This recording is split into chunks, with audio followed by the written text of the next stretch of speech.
Bapak dan Ibu jemaah Maghrib Masjid At-Taqwa Hutan Panjang, Kemayoran, Jakarta Pusat.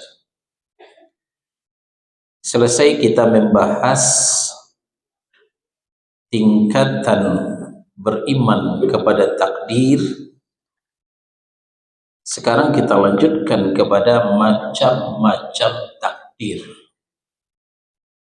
Macam-macam takdir. Kita di halaman 169.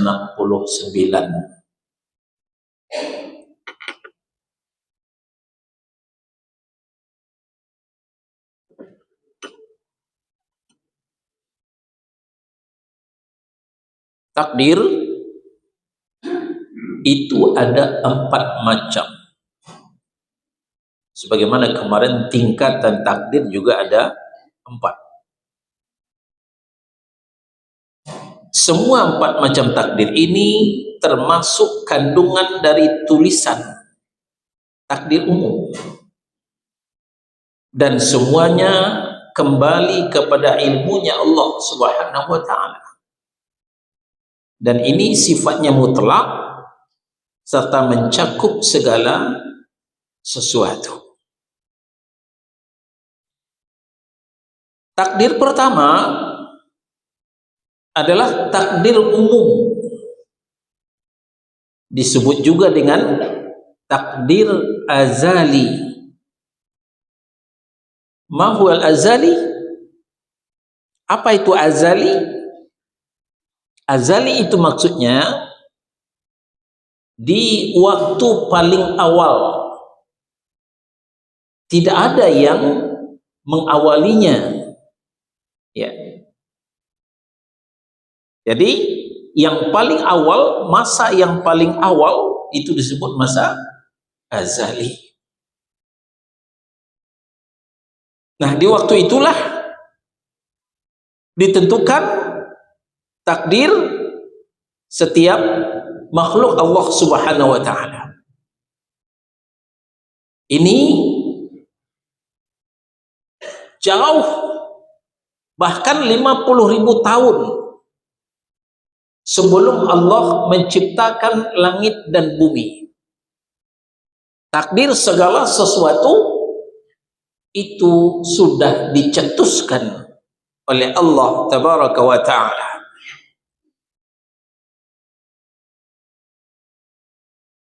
Selesai Allah menciptakan al-qalam, ya. Jadi makhluk pertama diciptakan Allah apa? Al-qalam, pena. Nah, ini mungkin agak asing di telinga kita, karena selama ini di panggung maulid kita mendengar yang pertama kali diciptakan Allah itu Nur Muhammad. Dari Nur Muhammad lah diciptakan langit, dari Nur Muhammad lah diciptakan bumi, dari Nur Muhammad lah diciptakan seluruh makhluk ini. Jadi Muhammad itu digelari wal awwalu wal akhiru. Dialah yang paling awal diciptakan Allah, nurnya, dan dia pula yang paling akhir diutus oleh Allah Subhanahu wa ta'ala. Ini keyakinan mungkin kita pernah mendengarnya di panggung maulid. Tapi ternyata hadis yang menjelaskan ini tidak sahih, ya, alias dhaif, lemah. Hadis yang mengatakan bahwa pertama kali Allah menciptakan Nur Muhammad itu. Yang benar, pertama kali yang diciptakan Allah adalah al-qalam, pena, ya. Dan kemudian Allah memerintahkan kepada pena untuk menuliskan segala apa yang ada, takdir segala sesuatu sampai hari kiamat. Nah, ini yang dikatakan takdir azali.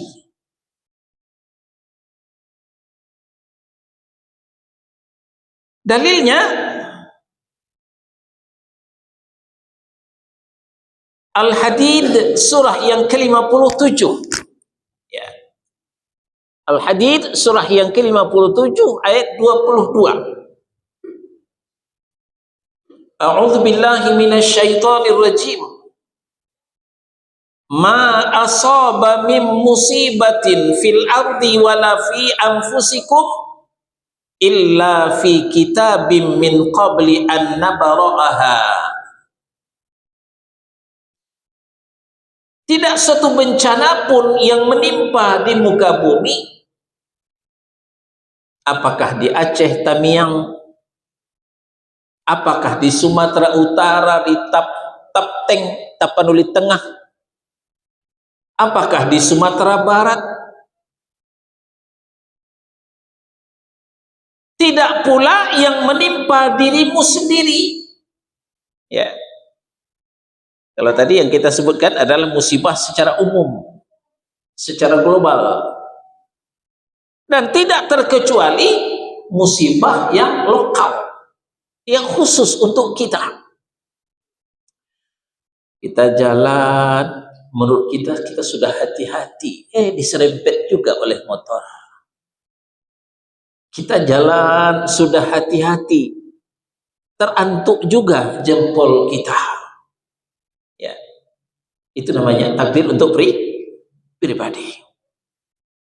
Melainkan semua itu, kata Allah Subhanahu wa ta'ala, telah tertulis dalam kitab Lauh Mahfuz sebelum kami menciptakannya. Jadi belum diciptakan oleh Allah Subhanahu wa ta'ala sesuatu termasuk kita, takdirnya sudah ditulis di Lauh Mahfuz sejak kapan? 50.000 tahun sebelum Allah menciptakan langit dan bumi. Ini yang disampaikan Allah Subhanahu wa ta'ala. Ini yang disampaikan Nabi sallallahu alaihi wasallam dalam hadis sahih riwayat Muslim. Ya.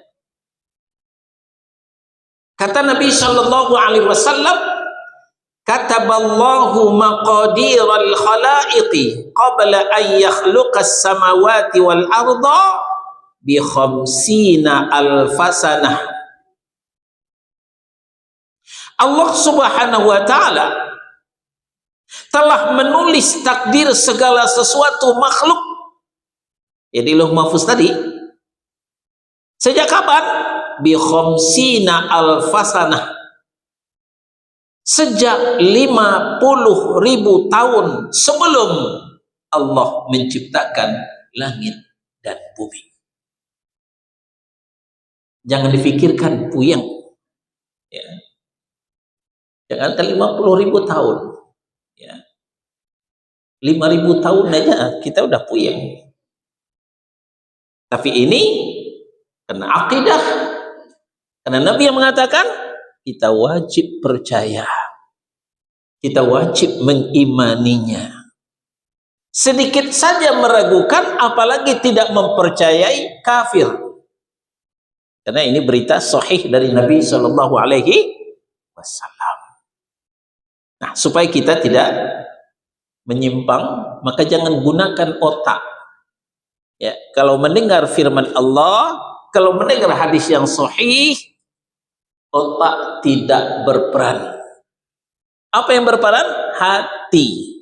Ya, hati untuk beriman kepada qala Allah Al-Quran, beriman kepada qala Rasul, hadis Nabi yang sahih.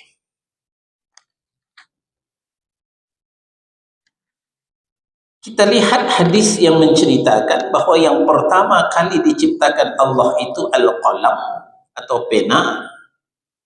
Kita mundur ke halaman 165. Ya, hadisnya ini sudah kita sampaikan, mungkin ada yang kemarin tidak hadir. Ya, kita ulang lagi halaman 165.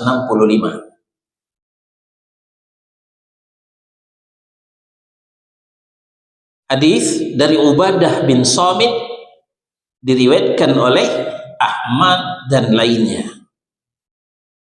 Kata Nabi sallallahu alaihi wasallam, awwalu ma khalaqallahu tabaraka wa ta'ala al-qalam.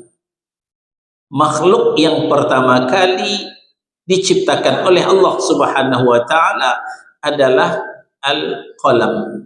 Ya, pena untuk menulis. Thumma qal, kemudian Allah berfirman, uktub, tulislah wahai qalam, tulislah wahai pena. Qal wa ma aktub, lalu pena menjawab dan balik bertanya, apa yang harus saya tulis ya Rabb? Qal, Allah berfirman lagi, faktub ma yakunu wa ma huwa kain ila an taqumas sa'ah. Tulislah ketetapan takdir apa saja yang akan terjadi dan apa yang bakal terjadi sampai hari kiamat. Sampai hari kiamat. Perintah Allah kepada qalam untuk menulis. Hadis riwayat Ahmad dan juga yang lainnya. Nah, ini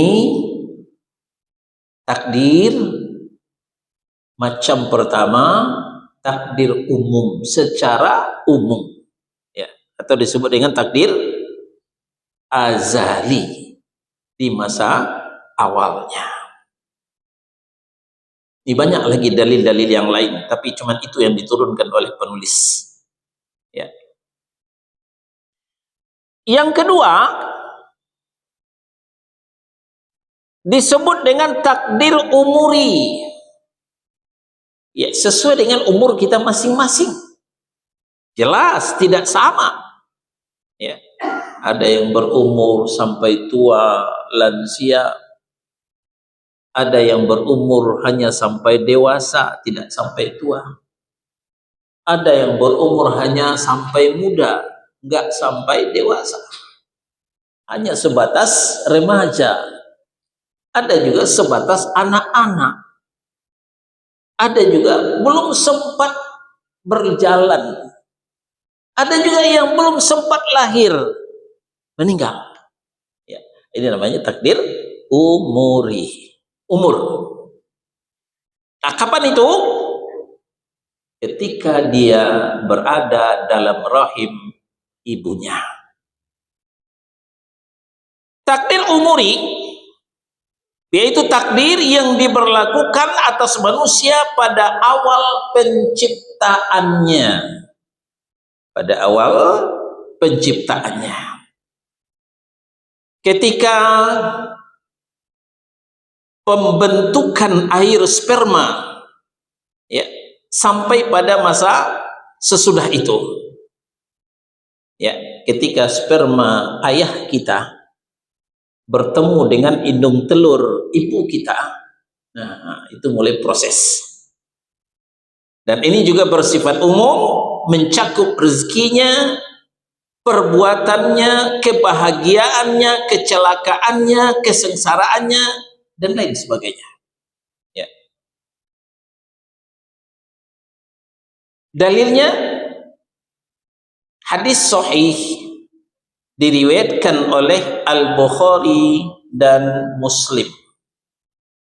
Kita di halaman 170 dan terjemahannya ada di halaman 171. Kata Nabi sallallahu alaihi wasallam, "Inna ahadakum yujma'u fi batni ummihi 40 yawman. Thumma 'alaqatan mithla dhalik. Thumma yakunu mudghatan mithla dhalik. Thumma yab'atsu Allahu malakan fayu'maru bi arba'i bi rizqihi wa ajalihi wa syaqiyyun aw sa'idun. Fa wallahi inna ahadakum awir rajula ya'malu bi 'amali ahli an-nari hatta ma yakuna bainahu wa bainaha ghairu ba'in aw dhira' fayasbiqu alaihi al-kitabu fayamalu bi'amali ahli al-jannati fayadkhuluha wa innar rajula la ya'malu bi'amali ahlil jannah hatta ma yakuna bainahu wa bainaha ghairu zira' aw zira'ain fayasbiqu alaihi alkitabu fayamalu bi'amali ahlin nari fayadkhuluha. Sesungguhnya kata Nabi Shallallahu Alaihi Wasallam, salah seorang darimu dikumpulkan di perut ibunya selama 40 hari. Ya, seperti yang saya katakan tadi, mulai dihitung sejak sperma ayah kita meluncur ke rahim ibu kita bertemu dengan indung telur, hitunglah hari pertama sampai 40 hari. Kemudian setelah 40 hari berubah bentuknya menjadi alaqah, ya, segumpal darah. Segumpal darah. Tadi masih air. Ya. Setelah 40 hari berubah menjadi segumpal darah. Lamanya ya seperti itu juga, 40 hari juga. Berbentuk darah selama 40 hari. Setelah 40 hari menjadi mudghah, embrio, yaitu segumpal daging. Tapi belum berbentuk. Ya. 40 hari air, 40 hari darah. Ya. Sudah 2 kali 40. Seperti itu juga lamanya, 40 hari juga. Kemudian setelah itu Allah mengutus seorang malaikat yang diperintahkan untuk menulis 4 hal. Rezekinya, ajalnya, sengsara atau bahagia. 4 hal ditulis. Ketika kita sudah 2 kali 40 hari ada di rahim ibu kita masing-masing. Dikirim malaikat, dan malaikat itu disuruh menuliskan 4 hal tadi. Ya. Apa saja yang 4 hal itu? Rezekinya, berapa rezekinya? Nah, maka tidak usah takut kehabisan rezeki. Rezeki kita sudah ditulis. Ya. Betapapun kita rakusnya mengumpulkan harta, kalau bukan rezeki kita, ya lepas, diambil orang itu, jadi percuma. Ya. Jadi berusahalah sebagaimana biasanya saja, tidak usah terlalu rakus. Apalagi ajalnya, nah ini kita sampaikan tadi, ada yang sampai lansia, sampai tua, 50 tahun, 60 tahun, 70 tahun, masih kuat ke masjid, alhamdulillah. Ya. Ada yang nggak sampai tua, hanya sampai dewasa, umur 40, 50, dah lupa bernapas. Ya, kalau lupa bernapas ya mati. Ya, selesai. Innalillahi wa inna ilaihi raji'un. Ada yang belum sempat dewasa, masih remaja, belum menikah, mati juga. Ada yang masih anak-anak, belum sempat remaja, mati juga. Bahkan ada yang belum sempat lahir, nah itu ajalnya itu telah ditulis. Kemudian sengsara yang ketiga, atau bahagia. Kalau sudah ditakdirkan akan sengsara, walaupun harta banyak, ya, orang kaya, jutawan, miliarder, tapi kalau ditakdirkan sengsara, apa yang terjadi? Loncat indah dari gedung bertingkat, minum racun serangga, berbagai macam kasus yang kita dengar.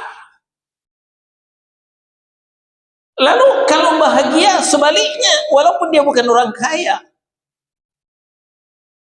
secara finansial dia masih standar, penghasilannya nggak besar-besar amat, tapi dia bahagia, hidupnya tenang, keluarganya sakinah, mawaddah, warahmah, ibadahnya teratur. Nah, itu contoh. Ya, jadi itu 4 hal. Demi Allah, kata Nabi, sesungguhnya seseorang darimu atau seorang laki-laki akan beramal seperti amalan ahli neraka. Dia kafir awalnya. Ya. Mungkin karena orang tuanya kafir. Ini disekolahkan secara kafir. Itu tidak ngaji. Ke gereja, ke kelenteng, kemana ke. Jadi dia beramal seperti amalan ahli neraka, musyrik. Sampai tidak ada jarak antara dia dengan neraka. Artinya hampir mati, ya. Ajalnya hampir sampai, ya. Hampir dia dijemput oleh malaikat maut. Lalu orang tadi ternyata catatan takdir telah mendahuluinya sehingga ia melakukan amalan ahli surga. Tidak sedikit kita lihat awalnya dia kafir, lalu mu'allaf, masuk Islam, mengucapkan 2 kalimat syahadat. Dia belajar yang tekun, dia beramal, malah lebih soleh daripada orang Islam dari sejak lahir. Ya. Pokoknya kita lihat mu'allaf itu malah lebih soleh daripada orang Islam sejak lahir. Ini yang dikatakan Nabi SAW, ternyata catatan takdir telah mendahuluinya hingga ia melakukan amalan ahli surga, maka ia pun masuk surga. Memasuki surga. Ini namanya husnul khotimah. Sebaliknya, sesungguhnya seseorang akan beramal seperti amalan ahli surga sampai tidak ada jarak di antara dia dengan surga melainkan 1 hasta atau 2 hasta. Maksudnya mendekati ajal kematiannya. Mungkin lahir di tengah-tengah keluarga pesantren. Mungkin ayahnya ulama. Mungkin ibunya solehah. Ayahnya Pak Haji, ibunya Bu Hajah. Tapi ujung-ujungnya murtad. Ya. Apa yang terjadi seperti itu? Nah, itu yang kita khawatirkan saudara kita yang menggotong-gotong patung Bunda Maria, yang jaga-jaga gereja, padahal dia seorang muslim. Sadar atau tidak itu telah merusak akidah. Walaupun baca Quran tapi di depan patung Yesus di dalam gereja, apakah mungkin Allah akan menerima ibadah seperti itu? Nah, ini yang dikatakan oleh Nabi SAW. Ya, sampai dia tidak ada jarak antara dia dengan surga, melainkan 1 hasta atau 2 hasta. Ternyata tulisan takdir telah mendahuluinya sehingga ia mengamalkan amalan ahli neraka. Dia terlibat kepada nawaqidus syahadatain yang kita pelajari tauhid jilid 1. Batal 2 kalimat syahadatnya, hancurlah sudah tauhidnya. Ya. Lalu apa yang terjadi? Maka ia pun memasuki neraka. Jangankan keluarga pesantren, jangankan anak ulama, anak Nabi sekalipun nggak ada jaminan. Lihat Kan'an, anak Nabi Nuh, kafir. Jangankan keluarga ulama, keluarga pesantren, keluarga Rasul nggak jaminan. Ayah dan Nabi Ibrahim kafir, istrinya Nabi Lut kafir, pamannya Nabi Muhammad SAW kafir.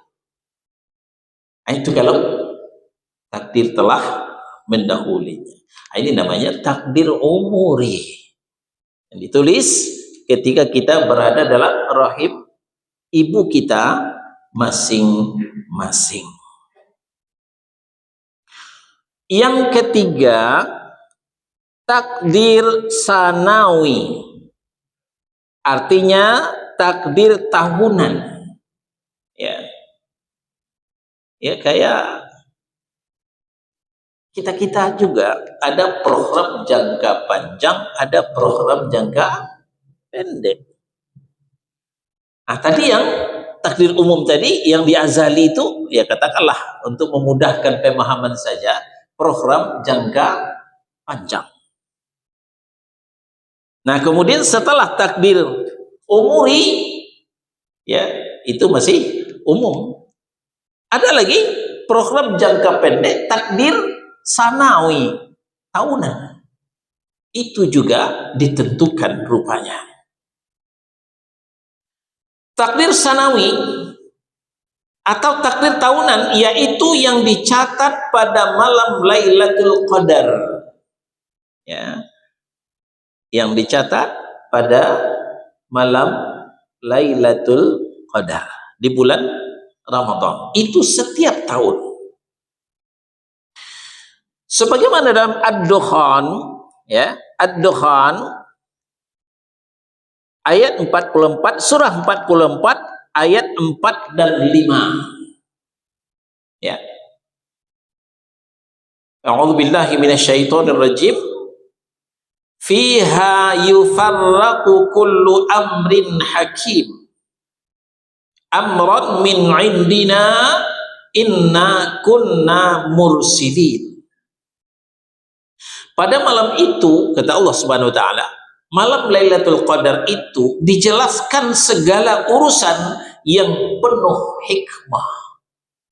Di situ dijelaskan, di situ ditentukan, di situ diputuskan. Yaitu urusan yang besar dari sisi kami. Sesungguhnya kami adalah yang mengurus Rasul, yang mengutus Rasul-Rasul. Yang dijelaskan oleh Allah Subhanahu wa taala. Malam Lailatul Qadar itu ya dijelaskan, dicetuskan segala urusan yang penuh hikmah, yaitu urusan yang besar dari sisi Allah Subhanahu wa taala. Dan Allah lah yang mengutus Rasul-Rasulnya. Para ulama di kalangan mufassirin menyebutkan pada malam itu ditulislah semua apa yang bakal terjadi dalam 1 tahun. Ya, dalam 1 tahun.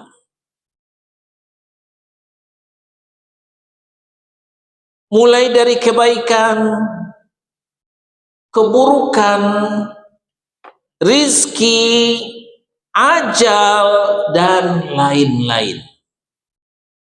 Untuk memilih kejadian, ya, untuk memilah kejadian dan peristiwa dalam 1 tahun itu.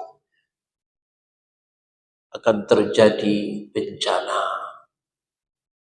banjir bandang, akan terjadi gempa bumi, akan terjadi gunung meletus, bermacam-macam yang akan terjadi ditentukan pada malam Qadar. Ini takdir sanawi, takdir tahunan. Yang kesemuanya itu telah dicatat sebelumnya dalam Lauh Mahfuz. Juga apa yang ditetapkan dalam takdir umuri yang berkaitan khusus dengan individu, dan Allah Subhanahu wa taala Maha menjaga segala sesuatu. Jadi setelah takdir umum, ya, setelah takdir azali, dikhususkan lagi menjadi takdir umuri, dikhususkan lagi menjadi takdir sanawi. Yang keempat adalah takdir yaumi, takdir harian. Nah, ini lebih pendek lagi jangkanya, cuman sehari. Ya. sehari semalam 24 jam cuma, nggak nyampe setahun. Ini dikhususkan lagi takdir itu. Takdir yaumi yaitu takdir harian, yaitu dikhususkan untuk semua peristiwa yang telah ditakdirkan dalam satu hari, mulai daripada penciptaannya sampai kepada rezekinya, menghidupkan dan mematikan, mengampuni dosa, menghilangkan kesusahan dan lain sebagainya. Ya. Itu dijelaskan oleh Allah Subhanahu wa taala di dalam Ar-Rahman surah 55 ayat 29.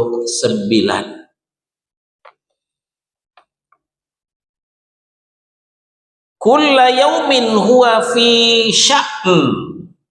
Ya. Kulla yaumin huwa fi sya'n. Setiap hari, setiap waktu dia dalam kesibukan.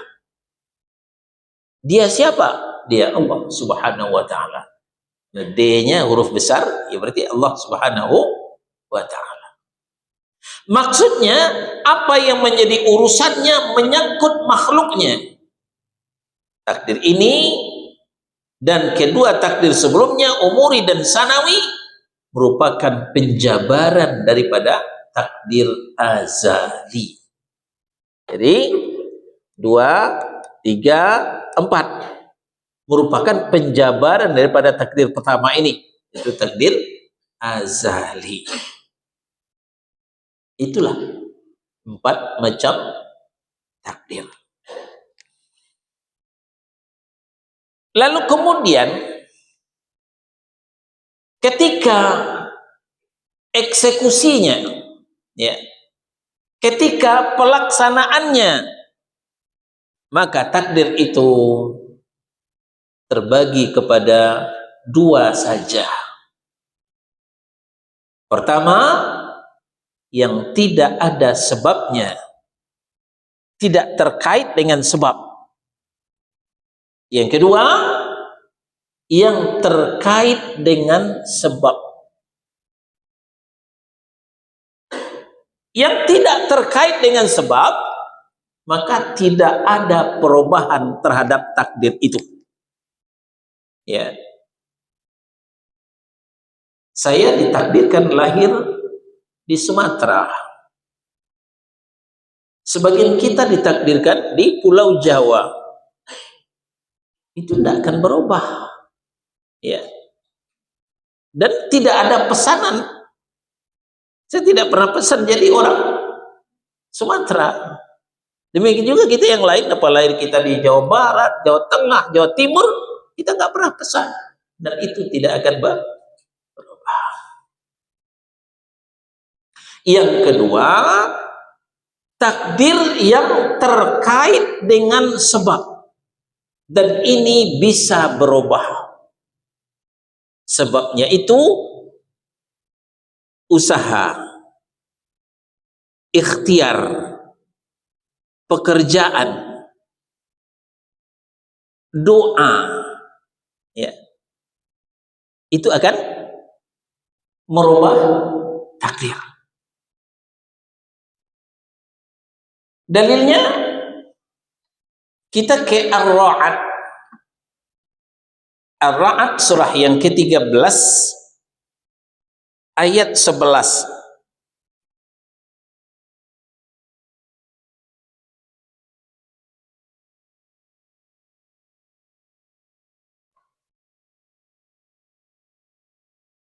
Ar-Ra'd surah yang ke-13 ayat 11. Apa kata Allah Subhanahu wa taala? Lahu mu'aqibatun min baini yadayhi wa min khalfihi yahfazunahu min amrillah. Untuk manusia itu ada malaikat-malaikat yang selalu menjaganya bergiliran, baik dari depan maupun dari belakangnya. Mereka menjaganya atas perintah Allah. Nah, setelah itu, innallaha la yughayyiru ma biqaumin hatta yughayyiru ma bi anfusihim. Sesungguhnya Allah tidak akan mengubah keadaan suatu kaum sebelum mereka mengubah keadaan mereka sendiri. Dan apabila Allah menghendaki keburukan terhadap suatu kaum, maka tidak ada yang dapat menolaknya dan tidak ada pelindung bagi mereka selain Dia. Di sini dijelaskan oleh Allah, innallaha la yughayyiru ma biqaumin. Sungguhnya Allah tidak akan mengubah nasib suatu kaum. Apa yang ditakdirkan secara azali tadi tidak akan berubah. Hatta yughayyiru ma bi anfusihim, sampai mereka mengubah nasibnya sendiri. Jadi kita ceritakan, ada orang dari awal dia kafir, lahir di tengah-tengah keluarga kafir, tapi ternyata seiring perjalanan waktu lalu dia masuk Islam, mu'alaf dia. Usahanya masuk Islam itu akan mengubah takdirnya, yang tadinya masuk neraka menjadi masuk surga. Begitu juga sebaliknya, yang lahir di tengah keluarga ulama, keluarga pesantren, bahkan keluarga Nabi dan Rasul, orang dekatnya Nabi dan Rasul, tapi dia murtad, dia kafir, melakukan nawaqidus syahadatain, pembatal dua kalimat syahadat, maka takdirnya berubah menjadi masuk neraka. Dari awal preman teler, preman bertato, mabuk, ya. Akhirnya sadar, taubat dia, lebih soleh dari kita, masuk surga. Nah, jadi banyak contoh-contoh. Nah, contoh yang ringan, saya ditakdirkan haus. Alhamdulillah di depan saya ada air. Saya berusaha untuk minum. Maka takdir haus tadi berubah menjadi takdir yang tidak haus lagi. Saya ditakdirkan lapar, tapi di depan saya ada makanan, cemilan, dengan satu makan sepotong, dua potong, laparnya hilang, berubah menjadi takdir kenyang. Nah, ini namanya takdir terkait dengan usaha, takdir terkait dengan perbuatan. Nabi SAW juga mengatakan, siapa yang mau dilapangkan rezekinya, dipanjangkan umurnya, fal yasil rahimah, rajin-rajinlah silaturahmi, kata Nabi SAW. Ini juga perubahan takdir.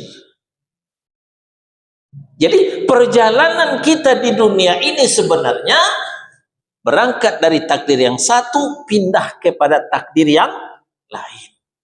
Itu sebenarnya. Tadinya kita bodoh, dengan rajin belajar kita jadi pintar. Tadinya kita melarat, tapi dengan rajin usaha kita menjadi orang yang kaya. Nah, ini takdir yang ada sebabnya. Apa yang merubahnya? Usaha, perbuatan. Apalagi yang bisa merubah takdir? Doa. Doa, kita berdoa. Di antara doa yang umum, Rabbana atina fid dunya hasanah wa fil akhirati hasanah wa qina adzabannar. Wahai Rabb kami, datangkanlah kepada kami kebahagiaan di dunia, datangkan juga kepada kami kebaikan di akhirat, dan jauhkanlah kami dari api neraka. Karena kita banyak membaca doa ini, alhamdulillah doa kita diijabah dan kita masuk surga, selamat dari api neraka. Ya. Nah, sudah berapa itu? Rajin usaha, ikhtiar, rajin berdoa. Tidak terkecuali rajin sodakoh. As-sodaqatu tadfa'ul bala. Sedekah itu ternyata bisa menolak bala. Ya. Banyak daerah-daerah bencana, ya, ada rumah yang selamat. Banyak mobilnya masuk jurang, yang lainnya mati. Yang satu selamat, hidup. Nah, ini banyak sekali contoh. Ya. Ternyata terbukti orang yang rajin sedekah itu dia terhindar daripada musibah, terhindar daripada bala. Nah, maka dari itu, walaupun di awal kita sampaikan takdir itu sudah ditulis sejak 50.000 tahun sebelum Allah menciptakan langit dan bumi, bukan berarti kita tidak berusaha, bukan berarti kita menyerah saja kepada takdir. Itu tidak boleh. Nah, nanti akan kita sampaikan pada pertemuan selanjutnya. Dilarang memperbincangkan takdir secara mendalam, karena bisa tersesat kepada Qadariyah, tersesat kepada Jabariyah. Apa itu Jabariyah, apa itu Qadariyah? Insyaallah 15 hari ke depan kita lanjutkan. Baik, sampai di sini pembahasan kita. Ada pertanyaan? Silakan. Ya, silakan. Ya. Tolong yang kencang suaranya. Menciptakan laki-laki dan perempuan.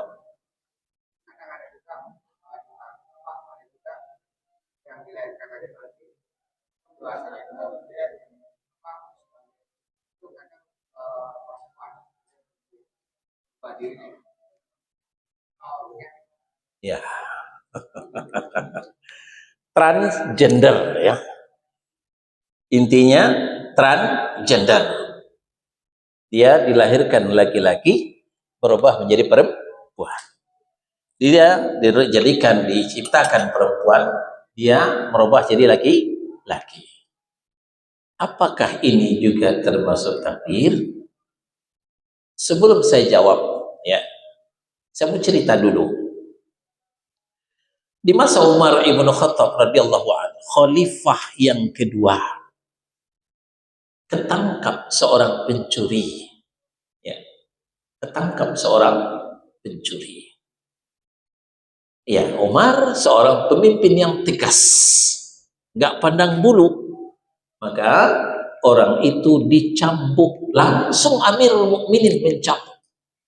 Ya. Lalu dia teriak-teriak kesakitan, ampun, ampun, ampun. Dia dapat terinspirasi. Apa katanya? Wahai khalifah, hentikanlah, jangan cambuk juga saya. Saya mencuri ini atas takdir Allah. Ini mengkambing hitamkan takdir. Ya. Saya mencuri ini atas takdir Allah. Apakah Umar bisa ditipu?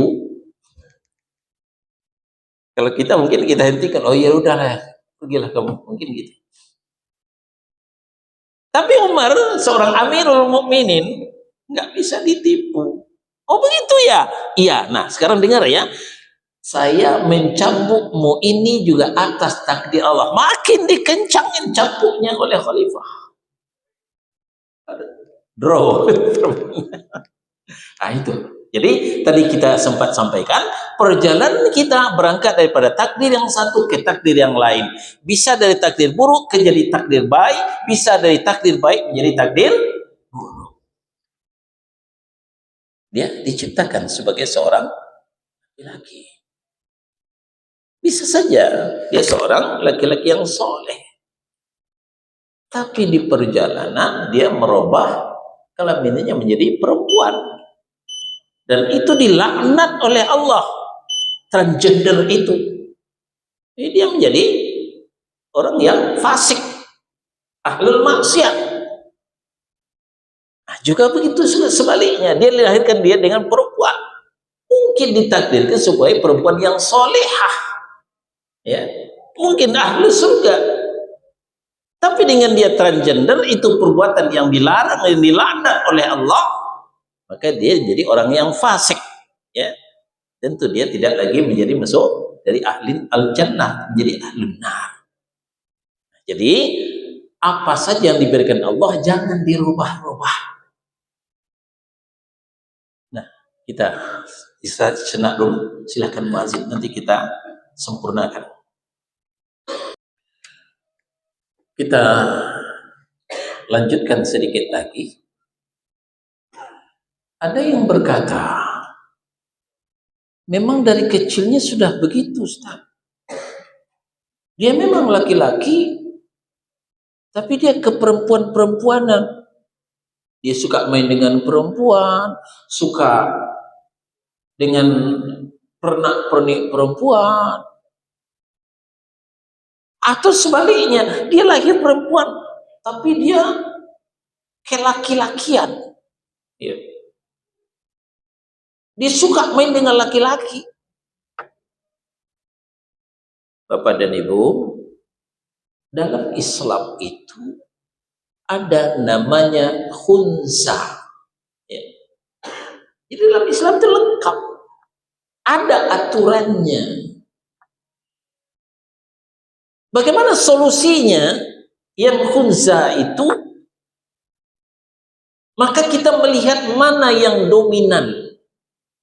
Ya. Kalau laki-lakinya yang lebih dominan, maka dia dibina supaya dia menjadi laki-laki. Tidak boleh berteman dengan perempuan, temannya harus laki-laki semua. Ini dalam rangka tarbiyah, pendidikan. Kalau di tubuhnya itu yang dominan wanita, maka dia dibentuk sebagai wanita. Gak boleh main dengan laki-laki. Dia harus bergaul dengan para wanita saja. Itu dalam rangka pembentukan mental. Ya. Mental itu bisa dibentuk dengan siapa dia bergaul. Nah, kesalahan orang tua, jelas anaknya laki-laki, dibiarkan saja main dengan perempuan. Jelas anaknya perempuan, dibiarkan saja main dengan laki-laki. Nah, ini cepat atau lambat akan merubah mentalnya. Nah, inilah cikal bakal transgender, akan perubahan kelamin. Dan ini sangat dilaknat, dikutuk oleh Allah Subhanahu wa ta'ala. Demikian, wallahu a'lam. Ya, silakan. Ya. Waalaikumsalam warahmatullahi wabarakatuh. Kenapa? Jodoh, ya.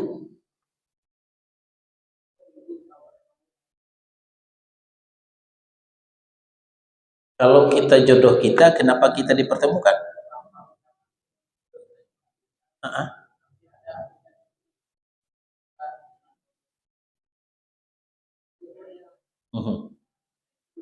Nah, itu tadi kita sampaikan.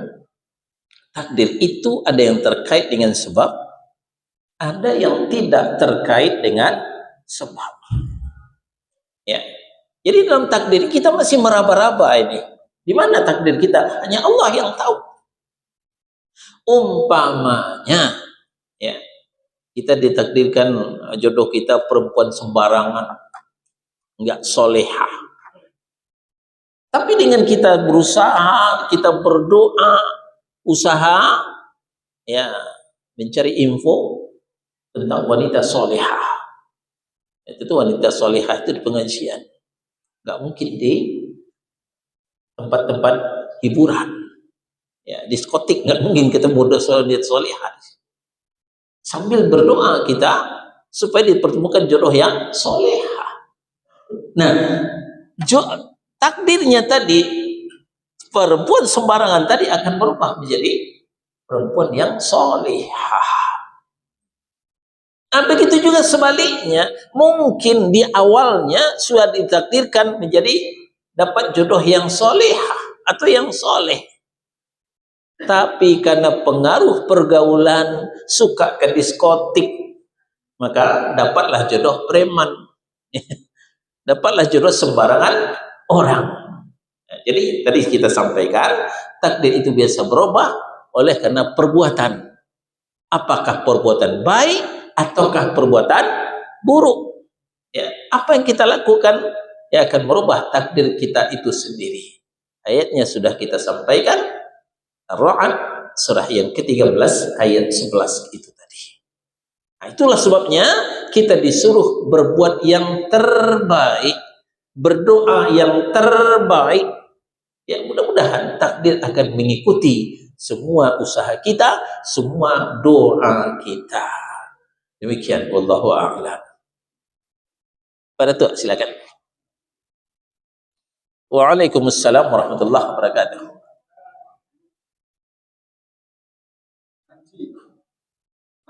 Ya. Itu yang dalam bahasa Arab disebut khuntha.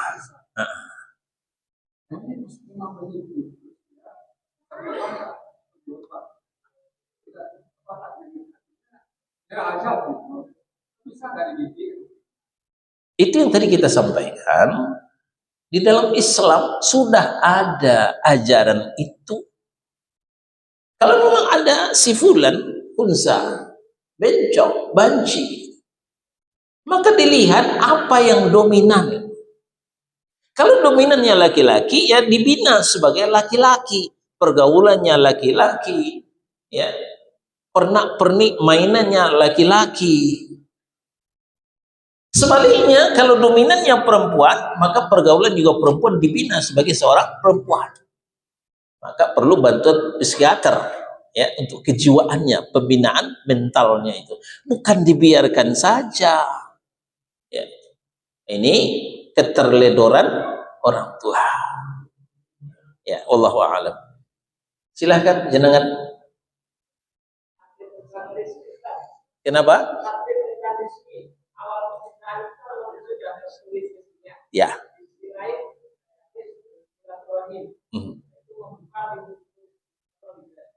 Ya. Itu tadi. Jawabannya tidak keluar dari yang tadi. Takdir itu ada yang terkait dengan sebab, ada yang tidak terkait dengan sebab. Apakah rezeki saya ini terkait dengan sebab? Ustaz, wallahu ta'ala a'lam. Ya, hanya Allah yang tahu. Nah, maka kita tetap berusaha terus, mana tahu rezeki kita bisa berubah dari miskin menjadi kaya, dari bodoh menjadi pintar. Kita rajin usaha, rajin berikhtiar, rajin berdoa. Nah, insya Allah pertemuan ke depan kita bahas Jabariyah, Qadariyah. Ya, ekstrim kanan, ekstrim kiri, dua-duanya batil, dua-duanya salah. Nah, maka Ahlus Sunnah sebagai umat wasata, umat pertengahan, bukan ke Jabariyah, bukan ke Qadariyah. Ya. Usaha menjalani, ikhtiar menjalani, takdir menyudahi. Ya. Jadi kita tetap berusaha yang baik, sebaik mungkin, kita tetap berdoa sebaik mungkin, kemudian kita tawakal kepada apa yang ditakdirkan oleh Allah Subhanahu wa ta'ala. Ya. Karena usaha kita bukan jaminan. Ketika usaha kita sesuai dengan kehendak Allah, maka itu bisa berubah takdirnya. Tapi ketika usahanya tidak sesuai dengan kehendak Allah, ia tidak berubah. Ya. Nah, demikian Allah Ta'ala. Jadi bukan menafikan silaturahmi, memanjangkan umur, melapangkan rezeki. Itu hadisnya sahih dari Nabi Shallallahu Alaihi Wasallam. Ya. Ini erat kaitannya dengan Ar-Ra'd surah yang ke-13 ayat 11 itu tadi. Demikian Allahu a'lam. Silakan.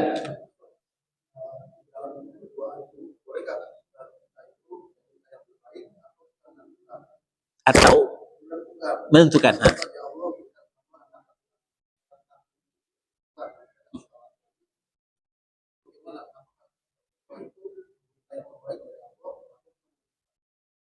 Ya, dua-duanya boleh. Kita Kita minta anak laki-laki boleh, karena yang kakak-kakaknya udah perempuan semua. Nomor satu perempuan. Kita minta laki, dikasih juga perempuan. Kita minta laki, dikasih juga perempuan. Kita tetap minta laki-laki, boleh, nggak masalah. Atau kita menyerahkan, terserah engkau lah ya Allah, mana yang terbaik untuk saya, boleh. Terserah kita mau minta khusus atau mau minta yang umum. Ya. Jadi soal doa, sepanjang itu memungkinkan, itu sah-sah saja. Para ulama mengatakan, bahkan meminta tali sandalnya putus juga dikadukan juga kepada Allah Subhanahu wa taala. Sah. Ya. Allah tidak akan bosan mendengarkan permintaan kita, termasuk yang remeh-temeh, tali sandalnya putus dikadukan juga kepada Allah. Tidak apa-apa. Apalagi persoalan yang besar. Ya. Seperti anak, lanjut keturunan kita. Ya, boleh kita minta apakah anak laki-laki, apakah anak perempuan, atau mau diserahkan saja kepada Allah, mana yang terbaik untukku ya Allah. Demikian Allah a'lam.